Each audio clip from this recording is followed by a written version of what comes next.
Hello guys, hope you're all doing well. So this is the mentor showcasing session, and we are here today for the second video on get to know sessions with your mentor. Basically a sneak peek on what happens on Qfuss, how a mentoring session happens, and probably quick resolutions to your queries.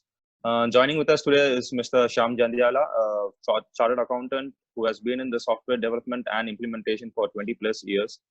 He is a principal consultant now at All E Technologies Private Limited, and he mentors high performance teams, and he specializes in project management as well. Moving on to you, Mr. Shyam. So maybe a small introduction about yourself and what mentorship means to you, and probably how Qfuss is helping bridge the gap. Sure. Thanks, Ron. Hi, everyone. I'm Shyam, basically a chartered accountant by education. I have 30 plus years experience in accounting, finance, financial services before moving on to software, project management, product implementation, and so forth. Most of my experience is international. I have worked multiple geographies, but I make my home here in Chennai. I stay here with my wife and parents, and I have a daughter who is studying in Europe. So that's about me, basically. Rohan, so how do we go forward on this? So what are your just basic things? What are your thoughts on mentorship? How do you think mentorship will help people? Okay. So basically there is a technical definition of mentorship, which is like semi-structured guidance where one person shares their knowledge, skills, experience to assist others. Right. Important point to note is it is semi-structured. So which means that it's not like a classroom, it's not like a one-on-one formal session. There is basically an element of friendship that goes first, and then that is when the knowledge transfer happens. That is when the trust has to be built first between a mentor and a mentee. The reason for this is basically success is a process. Regardless of which field you are in, there are certain very basic success principles that successful people have applied to become successful. So some people learn it the hard way through trial and error. Some people learn it from others. If they are fortunate enough to have a good boss at work, if they are fortunate enough to have a good teacher at school. So this happens more by accident, but it's not structured, it's not deliberate, it's not planned.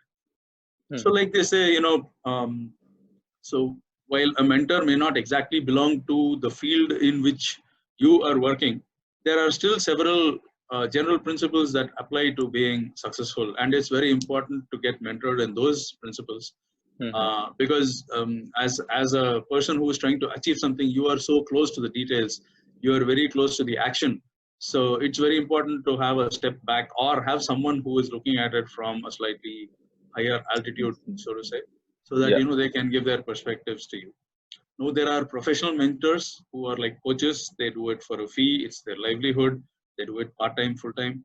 There are a lot of other amateur mentors like me who do it for satisfaction, basically the satisfaction of created a leader, the satisfaction of developing my own skills, my own personal skills, my own leadership skills. So that is a bit about mentoring. Great. So since you've been associated with Qfuss for some time now, I hope you understand what Qfuss is doing and how we are trying to bridge the gap between mentorship and individuals. So let's get on to our Q&A. So the first question is about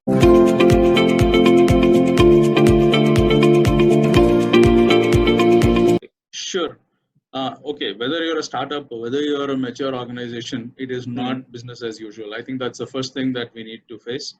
Right. No living person, or almost no living person, has ever had direct experience of being in a pandemic, because the last time it happened was sometime in 1918 to 1920, and there are not many people alive today who faced the situation back then. So the Spanish flu and the other bubonic plague outbreaks. Spanish flu. So the point is, all businesses are disrupted, no, for better or for worse. And regardless of how your business is disrupted, there are ways to leverage it, and there are opportunities to be had, and there are ways to reinvent yourself in these times. And even the important thing to note is that even if your business is disrupted favorably, like the healthcare industry, for example, there is a human cost in all these cases. So that needs to be kept in account while looking at this. Right. So yeah, disruptions are opportunities if it is handled right. So work from home opportunities, new product opportunities. Like for example, you have automobile companies making ventilators, alcohol producers making sanitizers. Sanitizers. Supply Yeah. chain is getting tightened. Sourcing strategies are getting reworked. Distribution strategies are getting reworked. Zomato delivers groceries nowadays. Who knows? They might start delivering alcohol in a few days. Right. So everything is changing. Work practices are changing, and no person can sit and claim to have a complete look into what the future is going to be. So it's that kind of a thing. So first thing to acknowledge is that it is not business as usual. So we need to be very agile and nimble and try to Right. keep the business moving in these times. So it's always better for the businesses and organizations to pivot as per times as they appear. That's correct. So, like I was saying, there are opportunities even in this marketplace. There are opportunities to be had if one has awareness and one looks at what's happening around them. So one just needs to be conscious of this and then go from there. Right. Okay. Let's move on to the second question.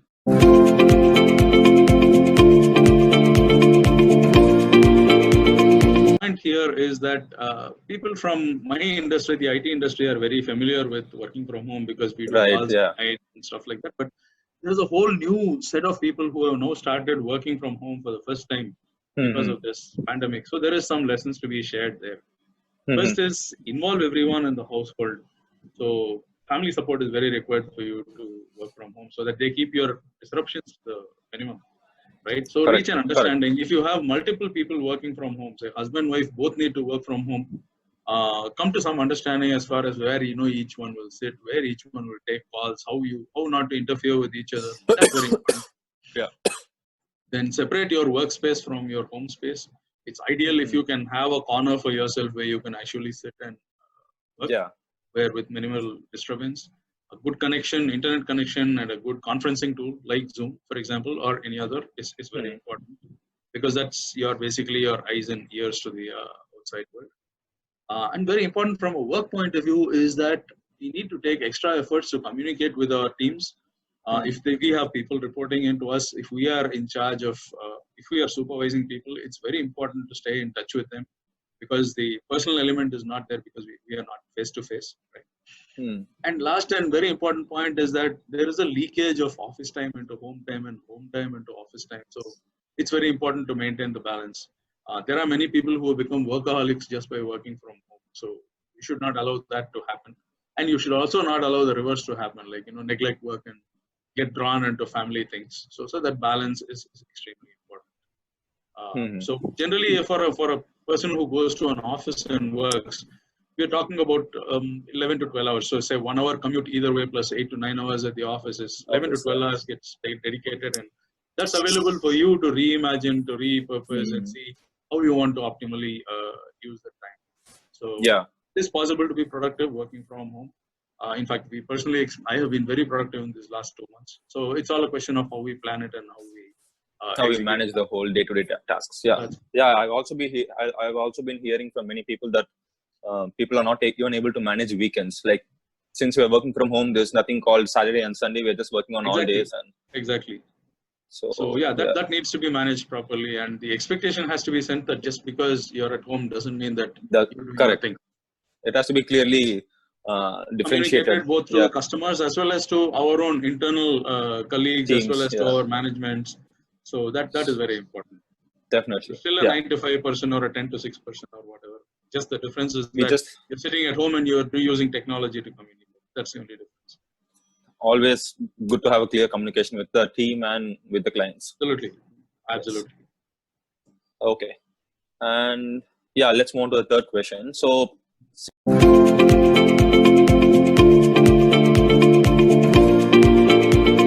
problem with this is that the real answer is nobody knows. Everybody is making predictions. Everybody is sort of modeling scenarios and saying, this might happen, that might happen. But the hard facts are like this. All the economies are going south. None of the economies globally are going to do well this year. According to projections, only India and China might be the only 2 economies in the world with a positive growth rate. The rest of them are all getting into negative growth rate. So which means possibly pay cuts, job losses, things like that. So it's very important to conserve cash in this kind of a situation. So if you Exactly. have Yeah. cash, then basically you are the king. So what does that mean? That basically means prioritizing your spending. Basically, don't spend money right now on luxury items, right? Um, that is basically what they call the discretionary expenditure. And also be moderate. If you really need to spend money, be moderate. So instead of buying a high-end car, buy a mid-range car or a small car that will work for some time. And then you can always plan your high-end car sometime later. That's Yeah.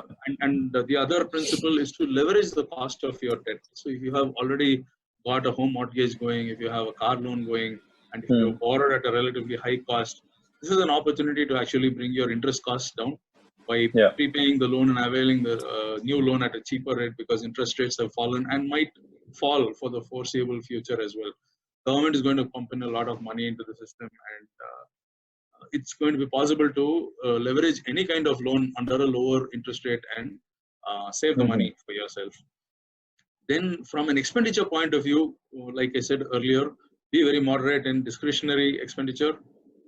Maintain a contingency fund of 6 months. So you know what your monthly expense Exactly. is. Maintain a cash kitty of at least 6 months going forward, so that in case anything unexpected happens, like a pay cut or a job loss, any adverse situation happens, health situation could happen.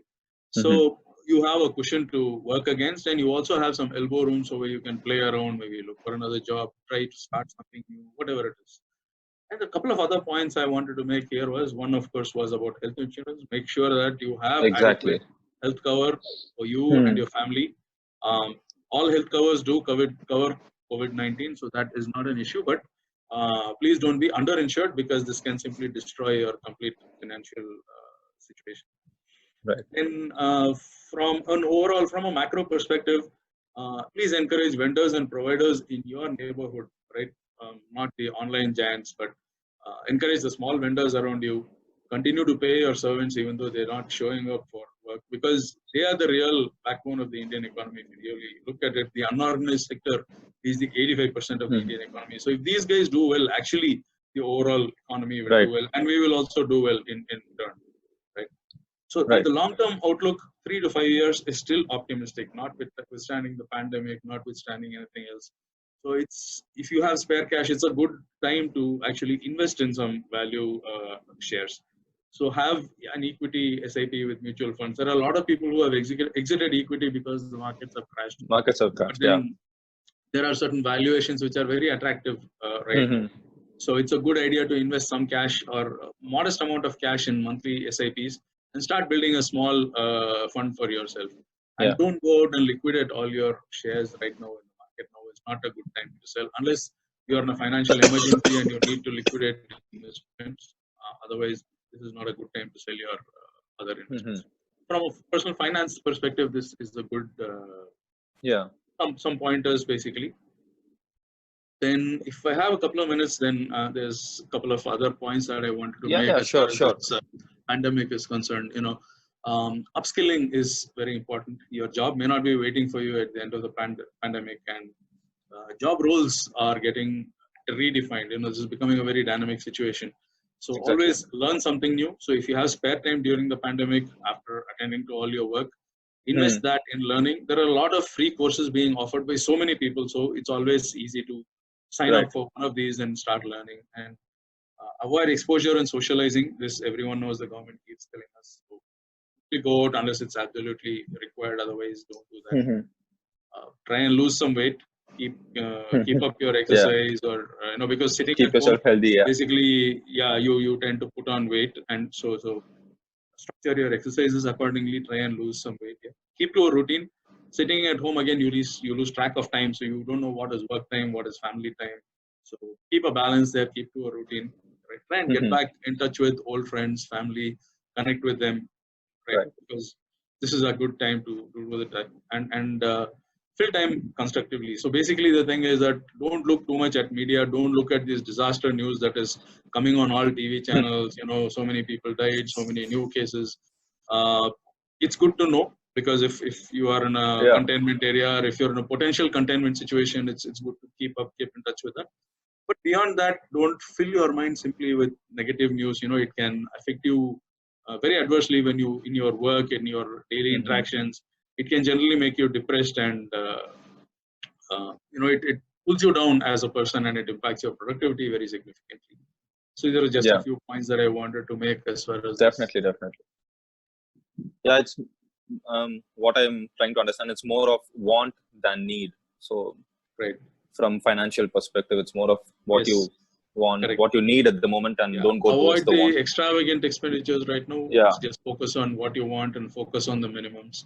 And whatever you spend, also spend it in such a way that it contributes to the revival of the economy. Keep investing something, right? Yeah. So basically, these are the few principles to follow as far as finance is concerned. Awesome. And the final thing is,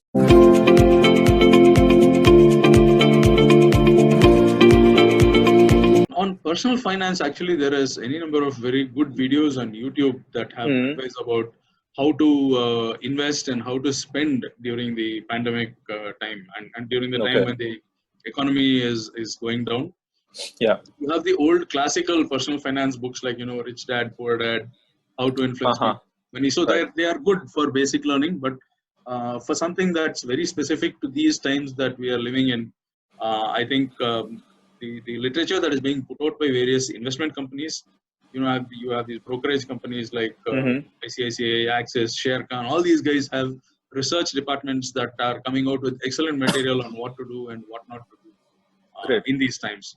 So instead of looking at it as a sort of textbook learning, it would be good to go through these sites. There is free research that they publish. You don't have to be signed into them. You don't have to be locked into them. You can still get a lot of knowledge in terms of how the industry is moving, how the economy is moving, where you need to put your money and things like that. So that is very useful in trying to decide, what to do with the little amount of money that you. Yeah, definitely. I think this will definitely be helpful to peers who are going to view the video. And yeah, so I think we are towards the end of the session. So I mean, it was great having you on the mentor showcasing video. And do you have any kind of a feedback on how Qfuss is working at the moment and how we are going to be managing the gap between mentorship and do you think there is some kind of a gap in India on mentorship and we should be addressing it in the right way as much as possible? Sure. Yeah, it was great doing this short interaction. It's fantastic. And Qfuss is playing a very important role connecting mentors and mentees because all of us have been through a stage in life where we would have appreciated a mentor in our lives, but we didn't have anyone to talk to, right? Yeah. And this has to be done at the right time because otherwise time is wasted, talent is wasted. There are so many people who have just fallen by the wayside without a good advisor or a good mentor to sort of guide them at the right time in their lives. So I think Qfuss is playing a very important, good role there in terms of their mentor qualification process is excellent. They make sure that they get the right mentors and they try and match the mentors and mentees as much as possible in terms of getting them together. That's a very important role that Qfuss is playing. And the good thing is most of the mentors who are on board, either they do it pro bono or they do it for a nominal fee payment. So it's not very costly for the mentee. It's not like he has to go sign up with a big high-end coach and pay large amounts of money to get mentored. So from that point of view, it's a very useful role that Qfuss is playing. So great. More power to you guys. Thank you, Mr. Shyam. It was great having you on the short video. So thank you so much for your time and your efforts and your insights. Thank you so much. Likewise, I enjoyed doing this. So yeah, thanks for having me on. Thank you. Bye-bye. Bye.